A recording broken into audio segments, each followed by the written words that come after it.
All right. Sorry about that. You know how it is. Technical difficulties. Okay. Who's somebody say something so I know that you all are still here. Por favor. Somebody? Anybody? Can y'all see me? Mortgage, can you see me?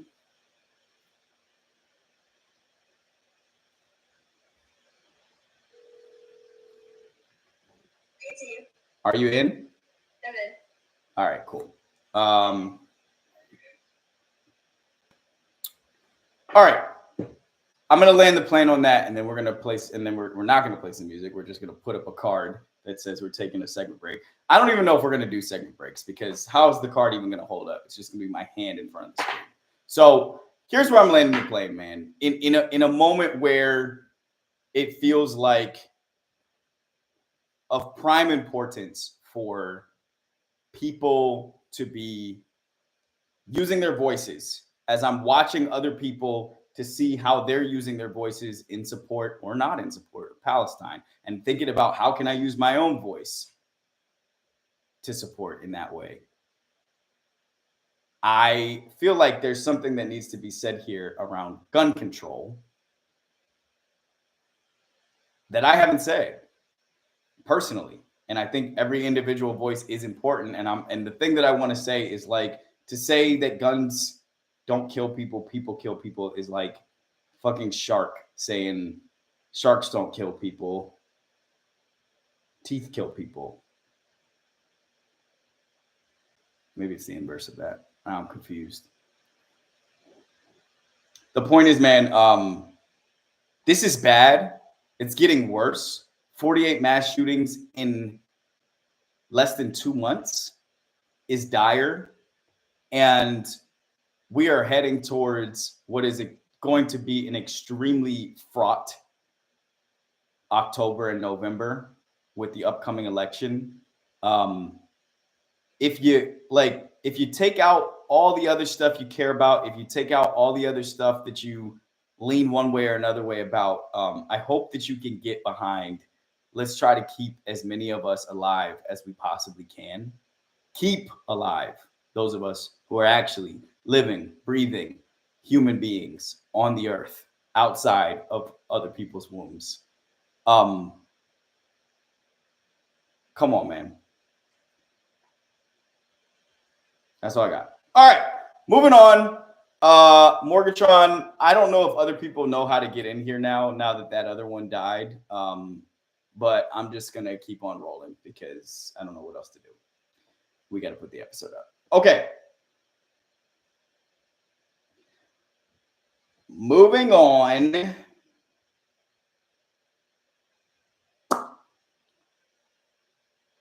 Next thing I want to talk about here.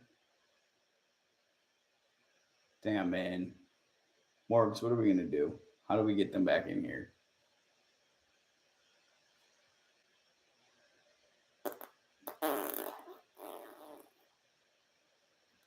Don't know. Oh, okay. I see that some of them are in here now. All right, cool. All right. Let's go to something else that's pretty weird. So I'm watching the Super Bowl with friends, many, and I noticed something that I think many of us noticed. It started off this way. These commercials, there will be, there are these commercials that are very tonally distinct that come on during the Super Bowl. And they often feature images of people, very normal looking, everyday people with intense emotion on their faces. There's some sort of copy or voiceover that's saying something like, I'm going to make up my own version. Everybody felt lonely in the 1600s or something like that. And then it's like, but you know who never felt lonely because he was always with you? And then the answer is Jesus. The answer is Jesus. And it's like it's somehow paid for by Jesus. These commercial spots are extremely expensive. I believe that the Jesus company spent probably $20 to $30 million on their ad spots during the Super Bowl. And I have wondered myself, like, who is paying for these commercials? Now, there are other commercials with similarly grave tonal shape that are then Scientology commercials. There are other commercials that are commercials for in support of Palestine. There are other commercials that are anti-Palestine or anti-Hamas. It's like you're watching and you get a Coke ad. It's okay. This is extremely disorienting, and this is what it's like to live in America. You're walking around, you get a Coke ad, then the very next thing you get is someone trying to pull you into their religion. Then you get Kanye doing a selfie video on his iPhone, who is talking directly to camera right after a Jesus commercial, and it's like, I don't know how any of us are supposed to have one extended stream of thought like that actually can evolve and turn into something that is useful to us when we are being like sort of pulled at or like dangled fishing hooks by so many different entities at once. The religion thing is the one that really sticks with me here. The religious bodies must know that we are all the time to advertise to people, guys. I'm learning a lot about advertising. You want to catch people when they are in extreme pain. You want to catch people when their urgency is at its peak. And if it's not at its peak, you want to ratchet that urgency up for them. You want to make it seem as though it's at its peak. You want to, quite literally, you want to make them think that they're in more pain than they actually are. And I am not, it's extremely concerning to me that this is the point in time where religious bodies that have enormous funding know that we are in extreme pain and are using this moment to make us feel like we're in more pain and then try to recruit us into their tithing bodies. Wow, this is spicy.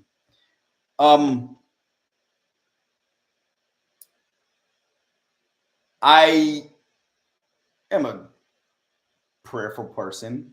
I ascribe to a religion.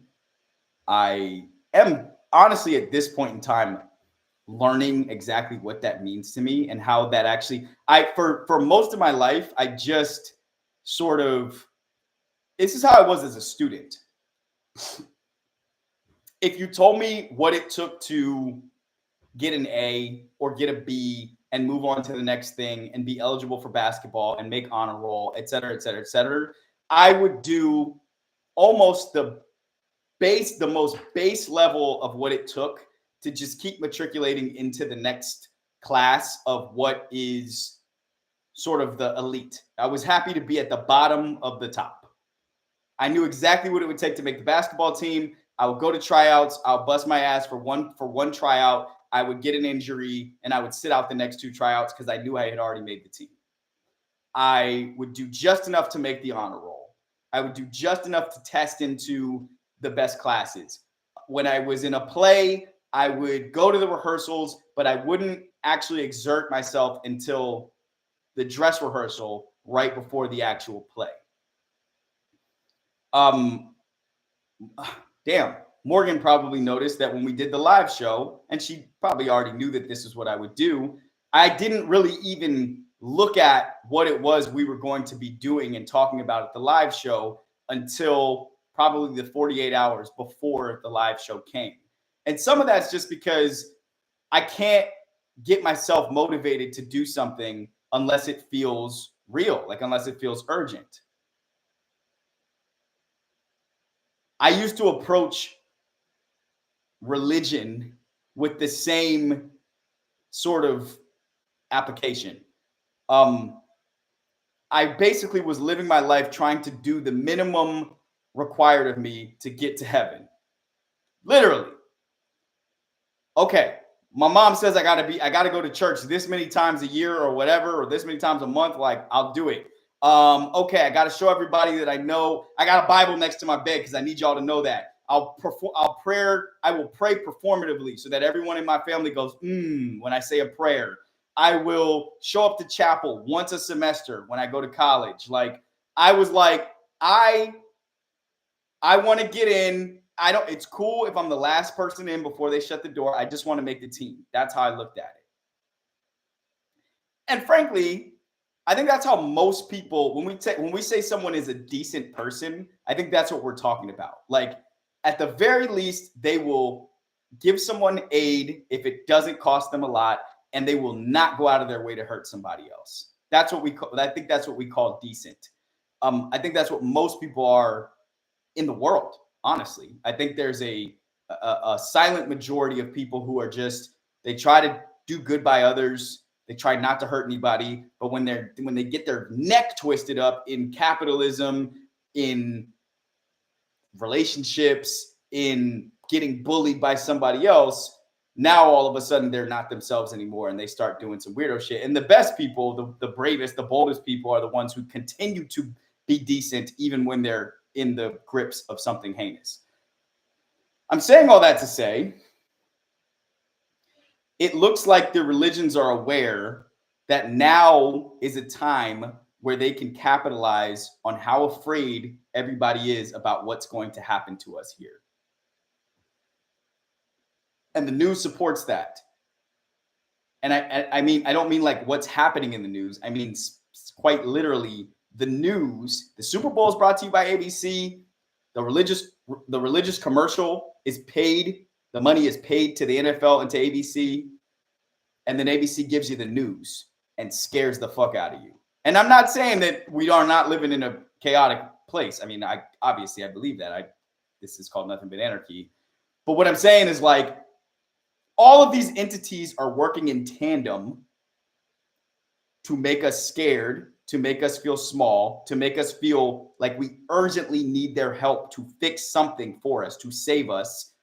And religion is here to do it if we pay our tithes and show up and give our money to the pastor. And Coca-Cola is also here to do it, because if you take a sip, you will feel better for a moment. And so while I'm watching the Super Bowl, by the way, I was at a Super Bowl party. I showed up early to make sure I got one of the best seats. I showed up an hour and a half early, and my butt might have left that seat 3 times. And every time I moved from that seat, my cell phone went in my seat to make sure nobody else took it. Everybody else is kicking it, eating food, doing TikTok dances, dead ass, singing along, dancing to Usher, chatting, etc. Like, I sat in that seat because I am here to see the American spectacle. I am here to voyeur. Like, I am here to see. One is, I must see every single second of this football game because I need to know what's happening in that league. And I must see what is happening in those commercials because I need to know what wealthy people want us to want. And what I learned that they want us to want is religion. I'm trying to make a habit of doing this. I tell y'all my point of view, but when my point of view is not yet formed, I'm trying to be honest about that. I'm sitting with religion right now. The people who I have watched ascend in religious bodies are not people I admire. So I'm figuring out what to do with that. The people who when I was a kid, I thought, oh, the deans, the pastor, those must be good people. Now I'm an adult and I know the pastor. I know the deans. I know the deacons. Deacons. I'm saying deans and I mean deacons. But and I now can see the people who were the pastors and the deacons when I was a kid with clear eyes. I'm not saying that they're bad people, but they're people. Not, as far as I can see, conduits to the real answers around what will get you into heaven and what makes you a good person. Not conduits directly to whoever or whatever is, the wider, the bigger thing here. But people. who had the same urgencies and fears and needs to be seen and needs to fill ego and needs to be paid and capitalistic wants and desires as you and I. And so let me put a fine point on it. I'm raising money right now for this, all of this, not just this, that's black magic back there. This, the larger this, I'm raising money for the whole machine, the whole operation. I need marketing money. I need to be able to pay my team. I need to be able to pay myself. I need to be able to grow. I need to be able to find new markets. I need to be able to try new things, experiment, all the things. I'm raising money for it. And before I have each conversation, I find myself going down this little rabbit hole of like, oh, I got to make sure I have every single answer sewn up so tightly, and the math has to work, and got to have every detail, every T crossed and every I dotted, et cetera, et cetera, et cetera. And then I pull myself out of that for a second, and I'm like, wait a second. Every Sunday across this entire country, across every day across this entire world, people are filling up buildings, hundreds, thousands, tens of thousands, filling up buildings and paying someone who is telling them, I'm going to help you improve your life because I have a relationship with God. That's the message, and that's what people will go and pay their money to.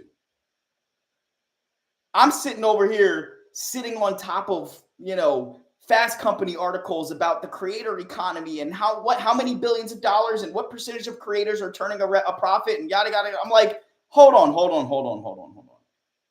I'm missing the point here. The point is, if someone believes it's not a math problem, it's not a homework assignment, like belief is about, do they feel the pain and do they think you can help? Now, for what I do, a math problem is not going to tell you that I'm good at it. Like a math problem is not going to tell you that what we have here is of value. We saw on last Thursday that what we have here is of value. We can create a room full of people that feel seen and have a good time and leave feeling better than they showed up. We can share information. We can lift the hood up on something gets lied about a lot. We can entertain. That's all valuable. I'm not saying what people get when they go and pay their tithe isn't valuable, but I don't think that the church spends a whole lot of time sitting over an Excel file trying to figure out, making sure that those people are going to get a return on their investment. So why am I doing that? I really mean that shit. Okay, let's take a break. Not really a break. It's literally just a break tonally while I go pull up the next segment. I will hum for you while I do so. What will I hum? I don't know. I ain't got nothing to hum. Here we go. Moving on. Let's talk about Donald Glover and Maya Erskine. I don't know. I watched Mr. and Mrs. Smith. Have any of you all watched Mr. and Mrs. Smith? I can't see you, but I bet a couple of you have. Mr. and Mrs. Smith is an 8-part mini series, I believe, on Amazon Prime. Maybe it's a series. Maybe there'll be a second season. It is a TV formatted series based on the Brad Pitt and Angelina Jolie, Mr. and Mrs. Smith of, I don't know, that probably came out 10, 15 years ago. More than 10. Sorry, it probably came out 20 years ago. It features Donald Glover as a spy, Maya Erskine as a spy, and the show is on its face, I think, about two people who are mandated into marriage for this job opportunity as spies, and then the show chronicles how their relationship changes shape over time because of their competing needs. Donald Glover's character wants to feel loved.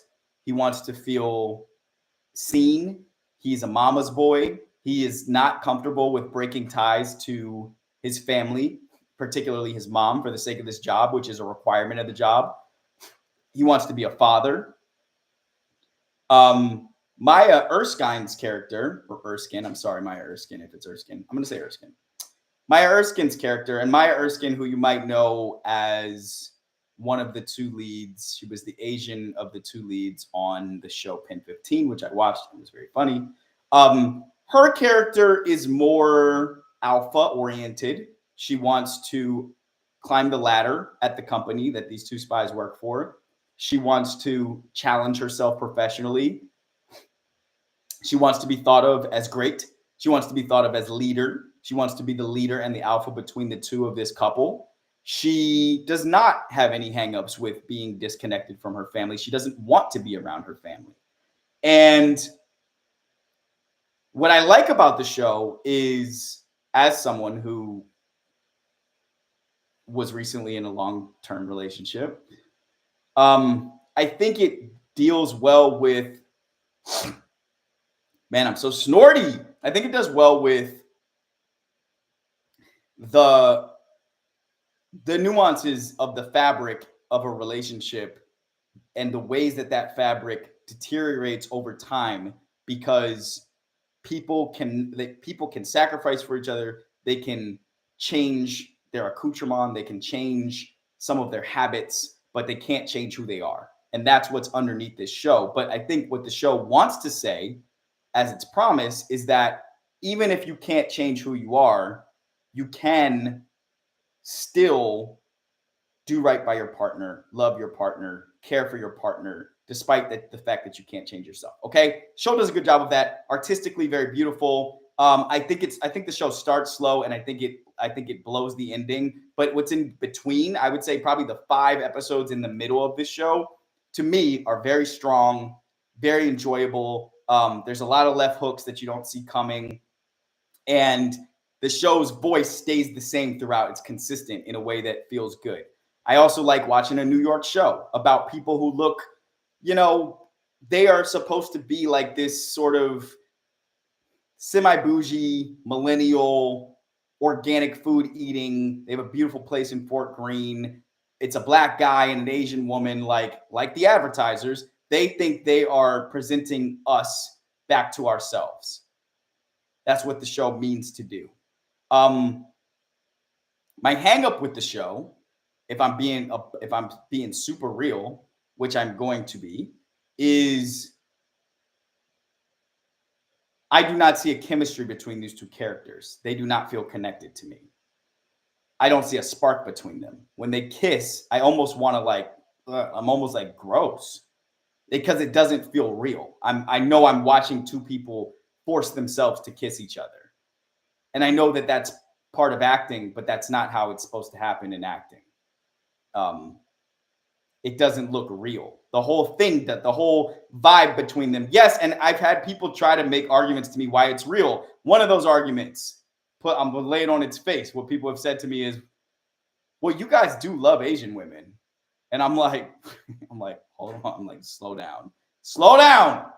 First of all, who is you guys? A couple people have been so specific as to say black guys. I'm like, hold on. I'm like, hold on. Now, first of all, that is unnecessarily specific.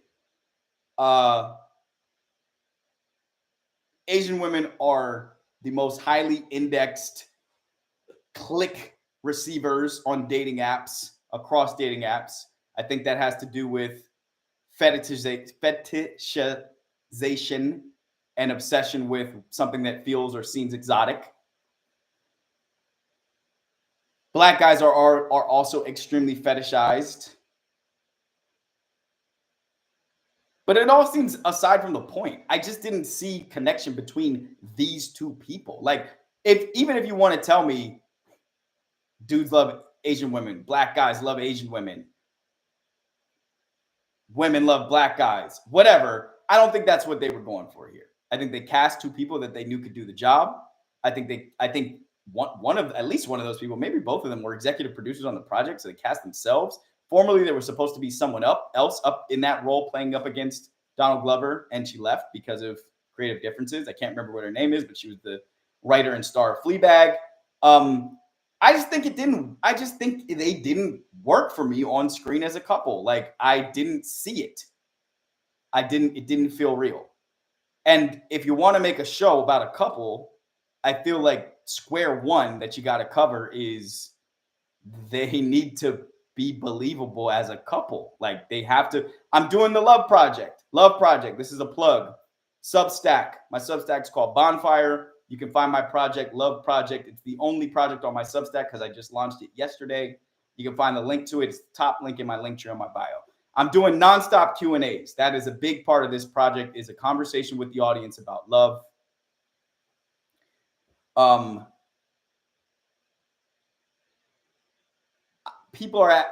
people have asked me in that channel, in those Q&As, like, what are you attracted to? What attracts you about a person?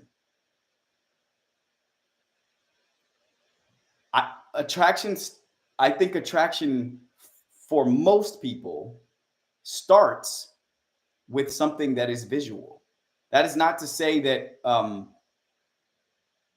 that's not to say attraction even is visual, because I really don't think it is. I think once you get around somebody, once you get close enough to actually see how two people vibrate and how they move around each other and how they, like, you know, where the sparks are, that's where the attraction is. But like, it starts visually. I personally don't even let someone in close enough to me in that regard unless I first visually see something that is interesting to me about that person that makes me want to see what's up there.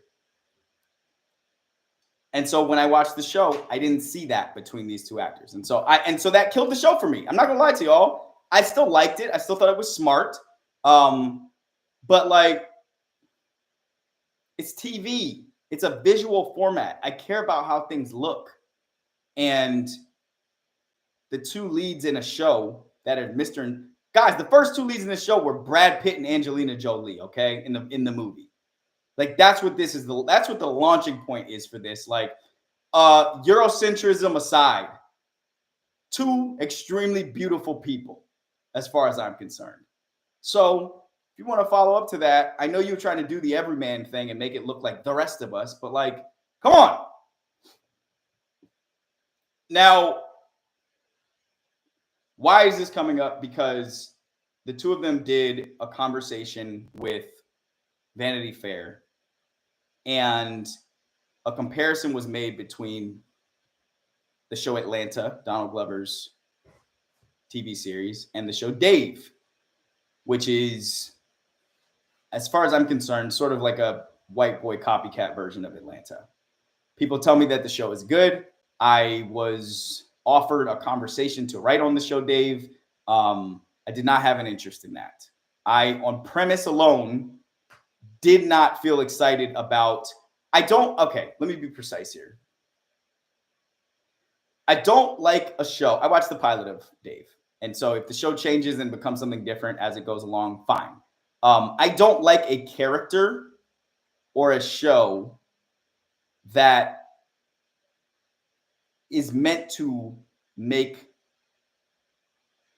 fun of the idea of rap or rappers as serious or unserious.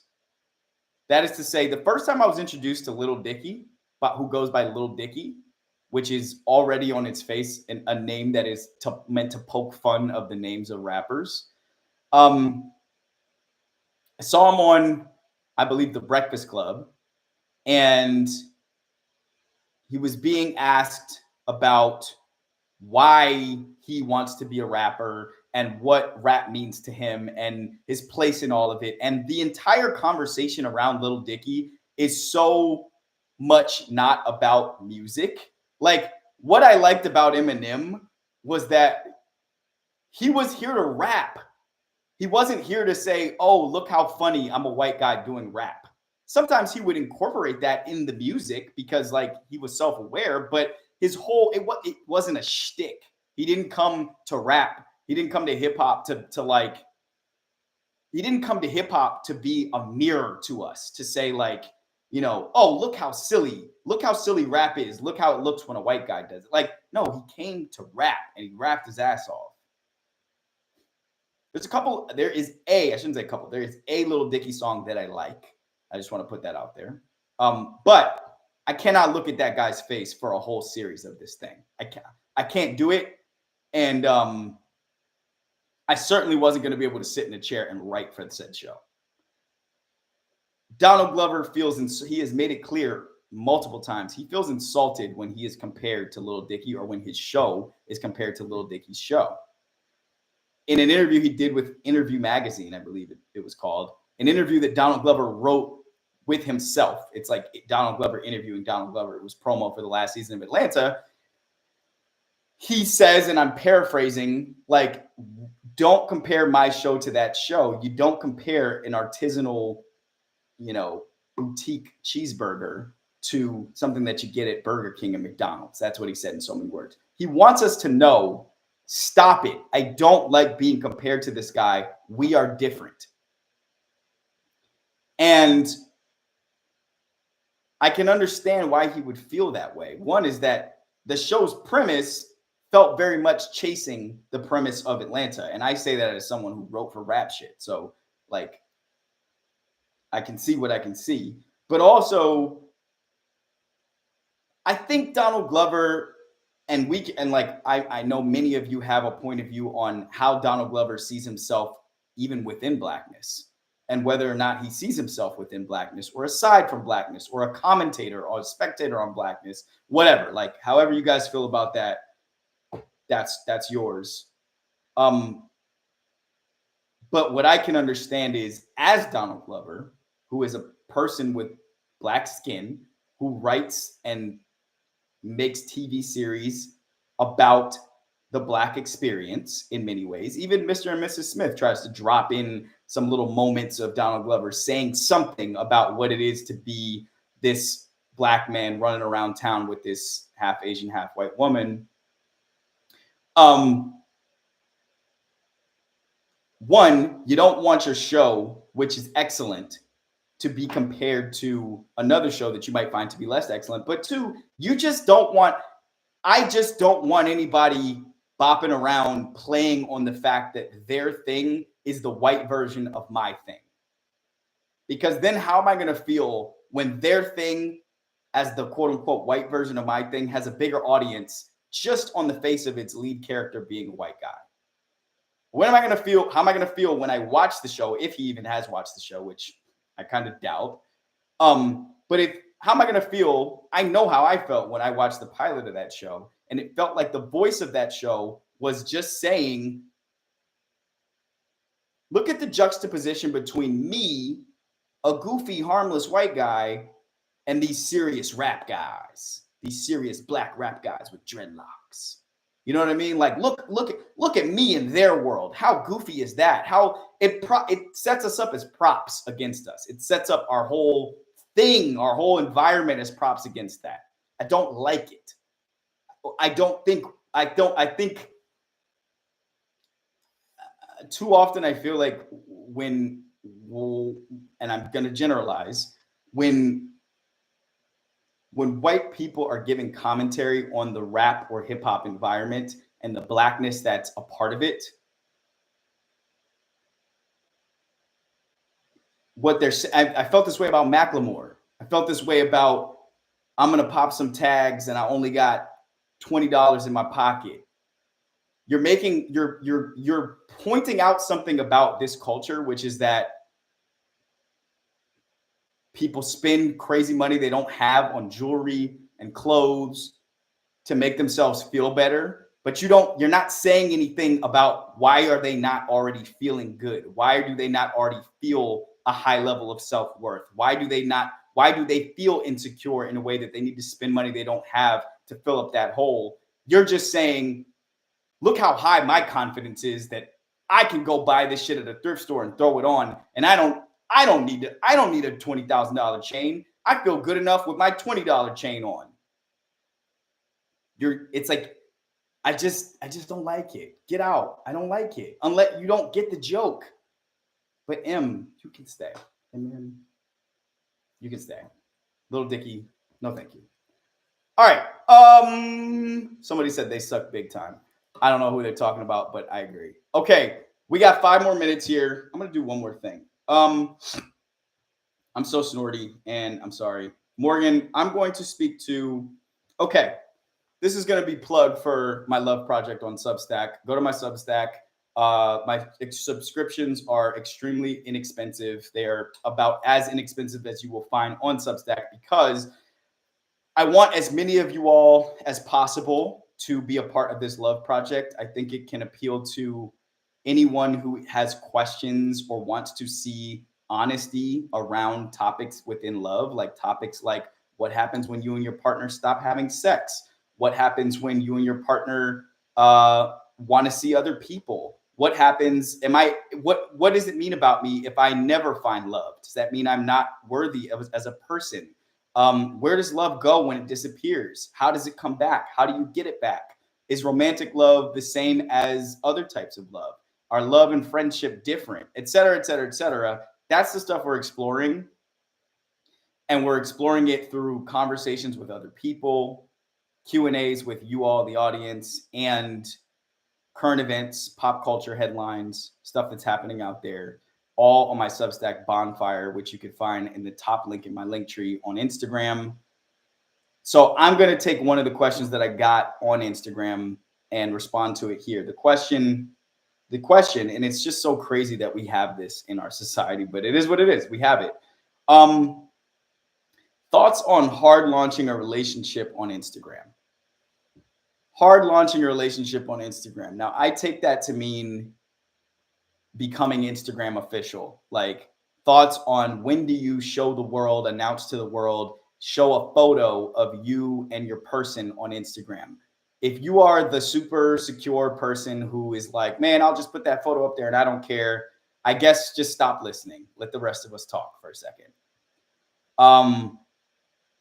Here are some of the things that come with posting your person online. 1, people who you did not know also know your person will then think posting a photo of you and your person on Instagram. Here's some of the things that come with it that can be unpleasant or that just require some sort of, you got to deal with them. 1, people that you did not realize also knew your person now think that they are in your relationship with the two of you. They will immediately then start telling you the things that they think will be nice things to hear about your person to you. They will probably also share with other people who you do not realize also know your person, that the two of you are together. Instagram allows you to see how many people share a photo of you and your person, which is, guys, really weird. Come on, man. Like, but how weird can you say that it is when you yourself have shared said photo? I mean, what are you going to do? Like, you're the one who put it out in the world. And I want to be I want to be clear about something else. I'm 35 years old.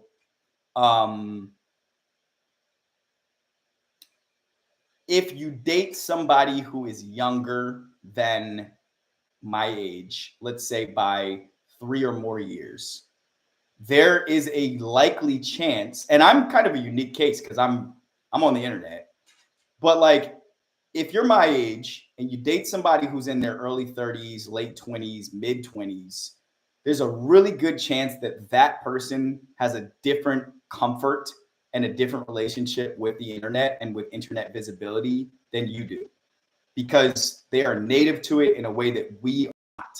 I've gotten comfortable with the idea of people looking at me and the idea of people knowing what I think about things, seeing photos of me all the time, etc. But there are a lot of people my age who are still trying to not have that veil lifted. 27-year-olds, 30-year-olds, 32-year-olds, I would say even. These people, a lot of them have lived on Twitter. A lot of them have lived on Instagram. A lot of them were in college with Twitter and Instagram. A lot of them met their college boyfriend or girlfriend on Instagram. So just even there, between age ranges, there's going to be this different level of comfort about how much of us do we put out there. As sort of open and public as I am, generally speaking, about my point of view, what's going on in my work life, my emotions, whatever, I am really private about a relationship. Like, that's who I am. In this love project, I'm going to open up a little bit, but mostly about like what's currently going on around me. Because I think a relationship belongs to two people, which is to say, neither person can decide for the other person whether let's think of the relationship like a baby. Like, neither parent can decide in autonomy how much that baby needs to be seen by the world. That's what I think.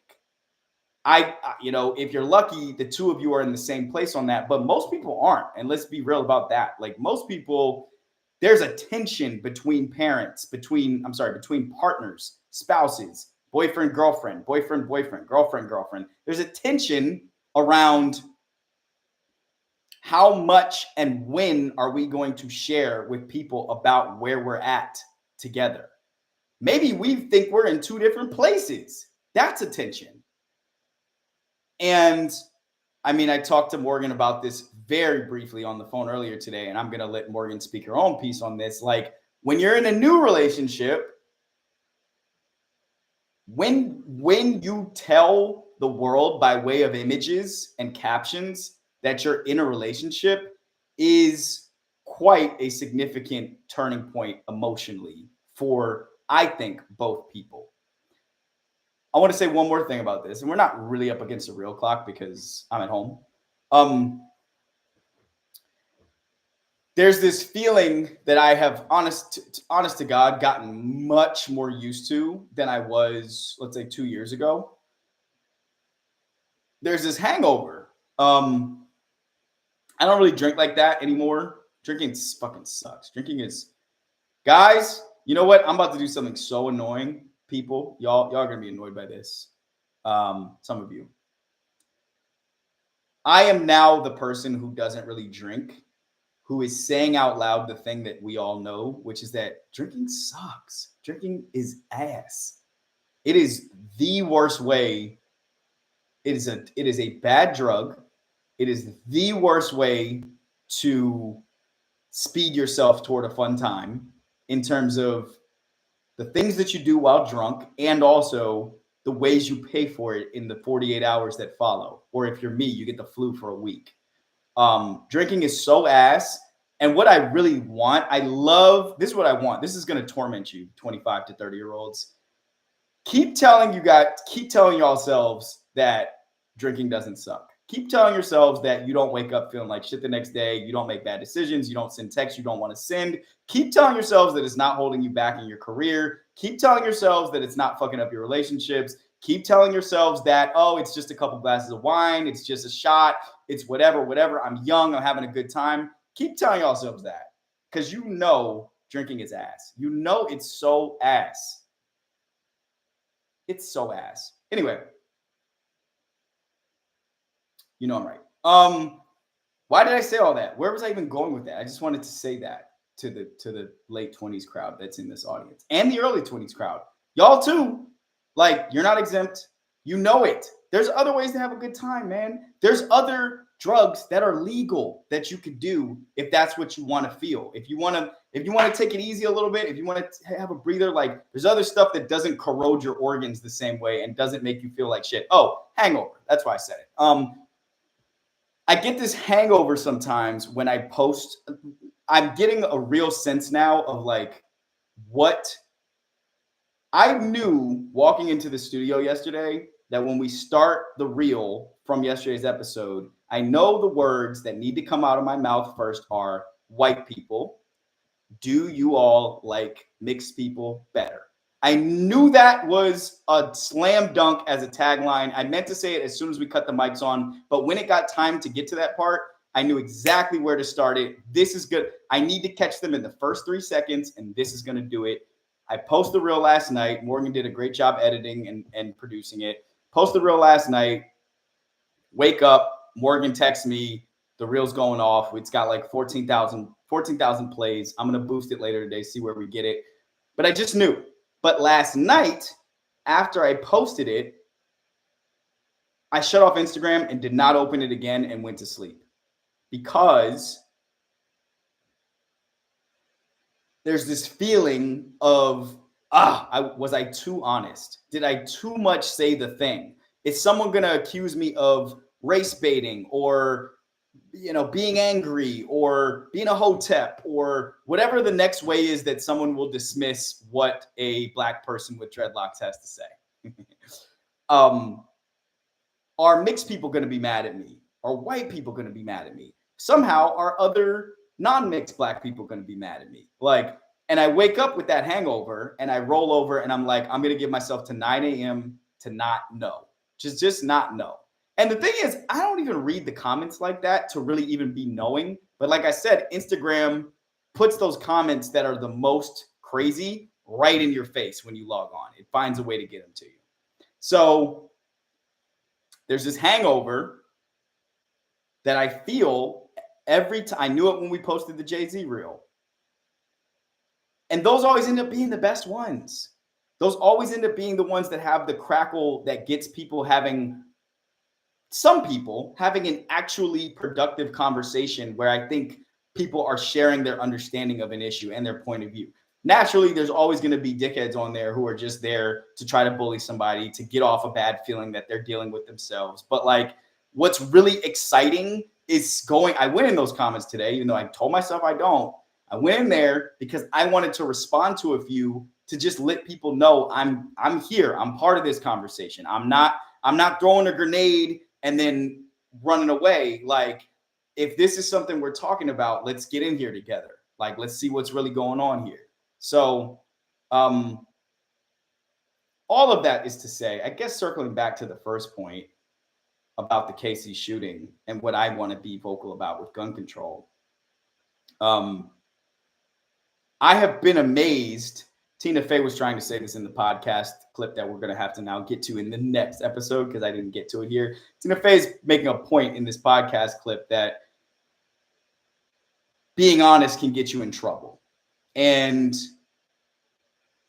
being honest and telling the truth are two different things to me. I've said this before. Honesty, I think, is something that only the speaker can really be clear on. It comes from it's clarity. It comes from inside of you. The truth is objective somewhere. There are things that are so and things that are not so. But I can be honest about a point of view. I can be honest about an opinion in a way that the truth is not malleable in that way. But I guess what I want to say is I'm amazed at how much lower the penalty is on the type of honesty that I'm finding in my voice lately. It's so much lower than what I thought it was. I had friends who thought 3 years ago I had gone off the deep end speaking too honestly into microphones and on paper. And now I feel like I've quadrupled that. And there's new opportunities. There's new people that want to know us. There's new people that want me to speak. There's new stuff. People actually know who I am. I don't mean in a notoriety sense. I mean they actually know, if they're aware of me, they actually know who I am. I'm not just spitting back at them whatever the talking points are from the current Twitter trends.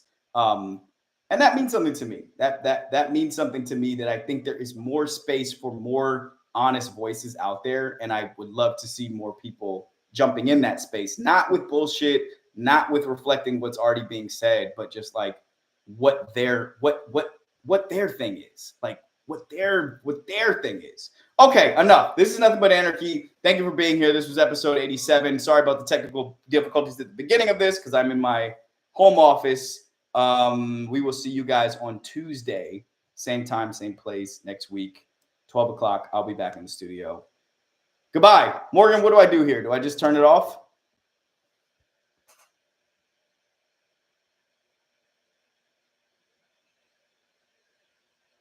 Yes, end. Okay. Thank you, Morgan. Goodbye.